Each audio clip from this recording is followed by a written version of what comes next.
এ আল্লাহর বান্দারা, নবী করিম সাল্লাল্লাহু আলাইহি ওয়াসাল্লাম বলেন, কিয়ামতের ময়দানে আমি আমার উম্মতদেরকে ধরে ধরে অঙ্গ চিনে চিনে জান্নাতে ঢুকায় দিব।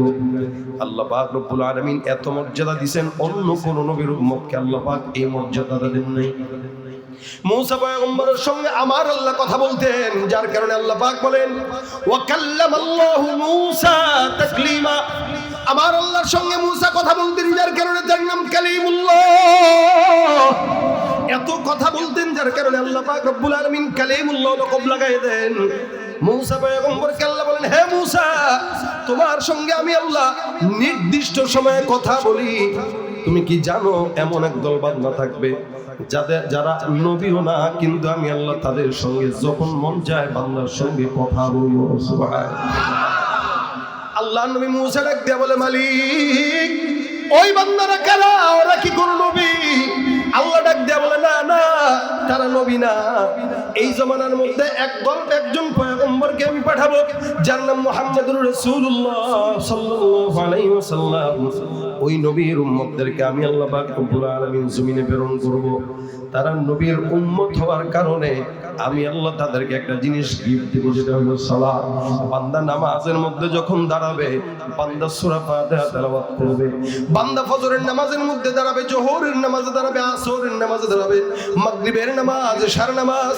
বান্দা নামাজের মধ্যে দাঁড়ায় পড়বে আলহামদুলিল্লাহি রাব্বিল আলামিন।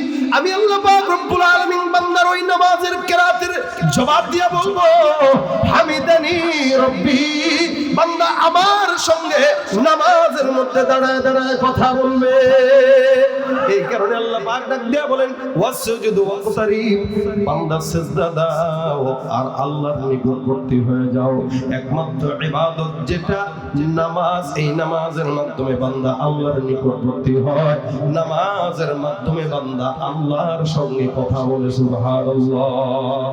বান্দেগানে খাসে আল্লাহ মুগয়ু দরজাহা জানে জামাসি সুকুম জমি সরশবু এ পিরাহন শনিদি চিরাদার চা হেকিন আনশ নদী। প্রত্যেকটা জিনিসের বয়স থাকে, এই জন্য বয়স অনুযায়ী আমল যদি কেউ করে আল্লাহ পাক তাকে সেই প্রতিদান দেয়া যায়। মুহাম্মদুর রাসূলুল্লাহ সাল্লাল্লাহু আলাইহি ওয়াসাল্লামের উম্মত হওয়ার কারণে নামাজের মতো ইবাদত যদি কোনো বান্দা করে, আল্লাহ বলেন তার সঙ্গে আমার কথা হয়। কখন কথা বলতে মন চায়? নামাজের মধ্যে দাঁড়ায় যেন। গভীর রাত চেয়ারম্যানকে ডাক দিবেন, চেয়ারম্যান শুনে না। মেম্বারকে ডাক দিবেন, মেম্বার শুনে না। এমপিকে ডাক দেন, এমপি শুনে না। কোনো বান্দা যদি যায় নামাজটা বিছায় আমার মাওলাকে ডাক দেয়, আল্লাহ পাক রব্বুল আলামিন বলে, বান্দা নামাজে দাঁড়ায়া দাঁড়ায়া আমি আল্লাহর সঙ্গে কথা বলা শুরু করে দিবে। আচ্ছা, আল্লাহ কি ঘুমায়? কথা কয় না, ঘুমায়? সব মানুষ ঘুমাইতে পারে, আল্লাহ পাক ঘুমাইলে দুনিয়া এক সেকেন্ডের জন্য চলবে না। এই কারণে বান্দা নামাজে দাঁড়াবে, তেলাওয়াত করবে আর মালিকের সঙ্গে কথা বলা শুরু করে দিবে। এটা আখিরি নবীর সম্মান, মর্যাদা।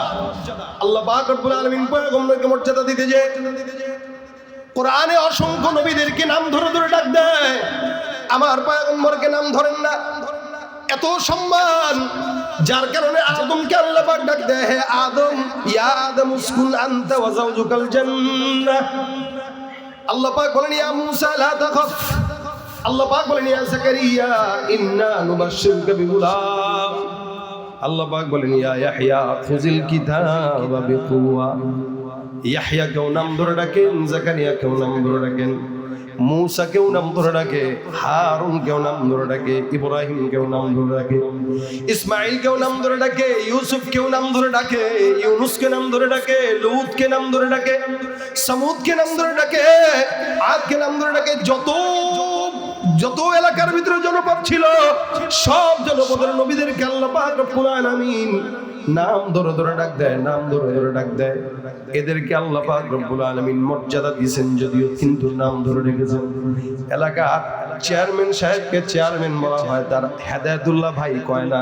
কারণ সম্মানের বান্দাকে মানুষ চেয়ারম্যান বলে, মুফতি সাহেব বলে, মাওলানা সাহেব বলে, খতিব সাহেব বলে, মুহতামিম সাহেব বলে, উস্তাদ বলে।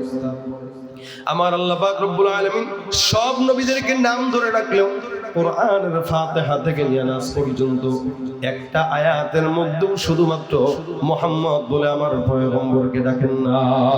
সুবহানাল্লাহ, এক জায়গাতেও ডাকেন নাই। নামটা যখন নেওয়ার প্রয়োজনীয়তা অনুভব করলেন, আমার আল্লাহ পাক ডাক দিয়া বলেন ইয়া আইয়ুহান নবী। আমার আল্লাহ সব নবীদেরকে বলে হে আদম, হে মুসা, হে ঈসা, হে দানি, হে জাকারিয়া, হে ইয়াহইয়া, হে ইব্রাহিম, হে ইউসুফ, হে ইদ্রিস, হে ইয়াকুব। কিন্তু মুহাম্মদের বেলা আল্লাহ পাক ডাক দিয়ে বলেন ইয়া আইয়ুহান নবী। কখনো কখনো বলেন ইয়া আইয়ুহার রাসূল। রাসূল বলে সম্বোধন করেছেন, জানি আল্লাহ পাক নবী বলে সম্বোধন করলেন, কিন্তু একটা জায়গাতেও ইয়া মুহাম্মদ বলে উল্লেখ করেন নাই। সম্মান কি বেশি দিলেন নাকি কম দিলেন? সব নবীদের নাম ধরে ধরে ডাক দেয়, মুহাম্মদকে আল্লাহ পাক নবী বলে ডাক দেয়। কখনো কখনো আল্লাহ পাক লকব দিয়া ডাক দেয়া বলেন ইয়া আইয়ুহাল মুজাম্মিল, এই চাদরওয়ালা। কখনো বলেন ইয়া আইয়ুহাল মুদাসসির, কখনো বলেন হামিম, কখনো ইয়াসিন, কখনো তাহা মা আনজালনা আলাইকাল কুরআনা লিতাশকা। সব আয়াতের মধ্যে আল্লাহ পাক লকব দিয়া দিয়ে ডাকেন। কখনো বলেন লাকাদ জাআকুম রাসূলুম মিন আনফুসিকুম আজিজুন আলাইহি মা আনিতুম হারিস আলাইকুম বিল মুমিনিনা রাউফুর রহিম। এখানে আল্লাহ পাক ডাক দিয়া বলেন রাসূল, কখনো বলেন ওয়ামা আরসালনাকা ইল্লা রাহমাতাল লিল আলামিন। এ বেঈমানের বাচ্চারা শুনে নাও, যারা আমার পয়গম্বরকে সম্মান করে না, যারা আমার রাসূলকে কটূক্তি করে, যারা আমার পয়গম্বরের সুন্নাতের কটূক্তি করে, এই বেঈমানেরা আমার আল্লাহ ডাক দিয়া বলেন সারা দুনিয়ার মধ্যে কেউ যদি আমার পয়গম্বরকে সম্মান না করে, আমি আল্লাহ তার জন্য একা যথেষ্ট। যারা আমার পয়গম্বরকে গালি দেয়, তাদের জন্য আমি আল্লাহ একা যথেষ্ট। আল্লাহ ডাক দিয়া বলেন ইন্না কাফাইনাকাল মুস্তাহজিইন। যারা আল্লাহর নবীকে গালি দেয়, তাদের জন্য আমার রব্বুল আলামিন একাই যথেষ্ট। এটা সম্মান না অসম্মান? সমগ্র দুনিয়ার মধ্যে আল্লাহ পাক রব্বুল আলামিন বান্দাদেরকে জানায় দেয় এটা আমার নবীর সম্মান। এই মুহাম্মদ নামের বিরোধিতা কইরা আবু জাহেল গালি দেয়। উতবা সাহেবা অনেক চেষ্টা করেছে মক্কার জমিন থেকে নামটা উঠায় দিতে পারছে কিনা? কথা কয় না পারছেনি। মক্কায় তারা নাম মিটায় দিতে চাইছে, পারে নাই। আর তাদের নাম মিটে গেছে। তারা মুহাম্মদ নাম ধূলিসাৎ করে দিতে চেয়েছে। বিশ্বের ঘরে ঘরে ঘরে ঘরে প্রত্যেকটা মুসলমানের নামের শুরুতে মুহাম্মদ আছে না নাই?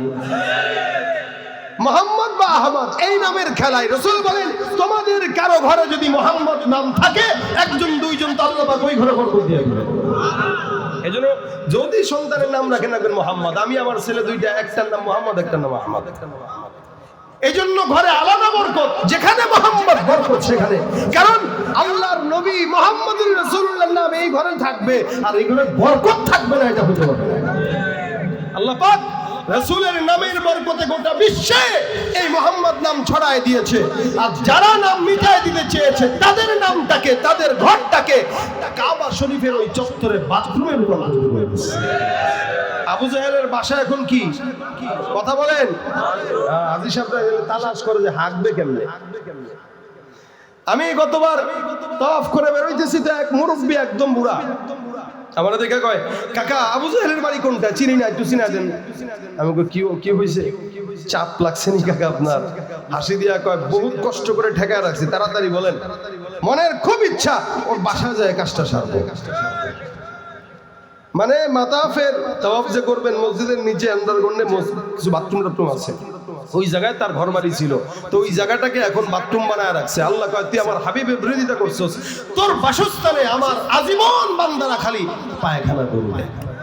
এজন্য দোয়া করেন আল্লাহ পাক যেন আপনাদেরকেও আবু জাহেলের বাড়িতে পায়খানা করার সুযোগ দেয়। দোয়াটা যারা বুঝছেন তারা আমিন বলছেন। আমিন জোরে বলেন আমিন।